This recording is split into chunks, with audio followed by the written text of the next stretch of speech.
Hello friends, welcome to your new recipe in Kalushuna channel. Today I bring you Aar Macher Tok.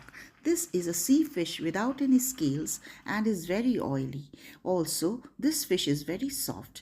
We take a non-stick pan to make this, it'll help you. So in mustard oil, allow pieces of the fish to fry. Change color on both sides of the fish so that the fish is fried more or less equally on both sides. I am turning the fishes like this repeatedly so that both sides are fried well. To be careful when you are turning the fishes as they are very soft. I have marinated the fish pieces with salt and turmeric. Also, I have added a little amount of raw mustard oil for these fishes because if you place them in hot oil, they will splutter otherwise because of the oil in their skin. So allow it to be marinated with a little bit of raw mustard oil when you are marinating it. Now I am frying the fishes in mustard oil so that a little bit more is added because I think it was going to stick. Turn the fishes carefully. You can see the fish is sticking and it's difficult because this side was not done well. That is why this is sticking. When the fish is fried well, it won't stick. I turned it beforehand and that is why the fish stuck. So this way you fry the fishes. If you want to see such recipes and more of it, please do follow my channel Kalushuna, especially for Bengali cuisine dishes. I usually cook all the Bengali cuisine dishes and I use very little oil and spices, and especially I choose dishes which are easy to make and can be prepared without a lot of ingredients. That is, which dishes which you can prepare very easily at home with very little amount of ingredients.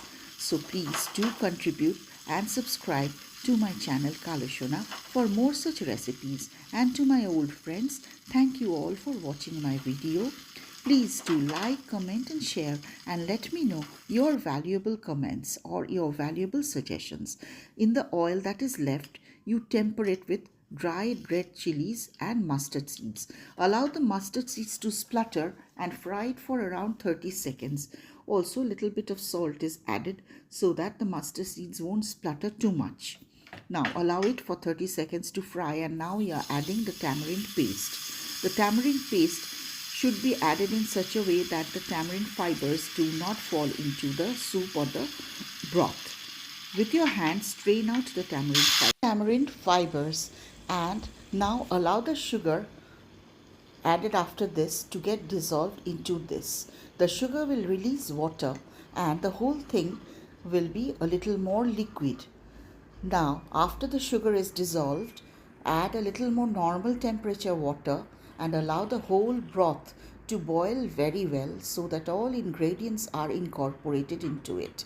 I am adding a little bit of turmeric also and allowing the whole thing to boil. There, the sugar has dissolved fully and turmeric has been added and the whole thing is allowed to boil vigorously so that the broth reduces a little bit. You can watch how the bubbles are formed, and as soon as the broth will get reduced, the amount of bubbles will also become larger. Size of the bubbles will become larger. I add a little more sugar and now I'm tasting for the balance of sourness and sweetness. It varies because with each batch of tamarind, the sourness varies. So it tastes all nice and the balance between sweetness and sourness has been restored. I am adding the fried fishes to the broth and allowing the whole thing again to boil, say for about 3 to 4 minutes, not more than that, because otherwise the fish pieces will break. And you can see the size of the bubbles have become larger because the broth has thickened a little.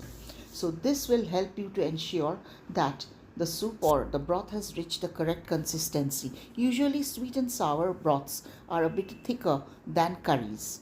So here I have finished my cooking and I'm taking it out in a separate serving bowl for serving. Take out the fish pieces previously, that is without the broth, and add the broth later as the fish is very soft.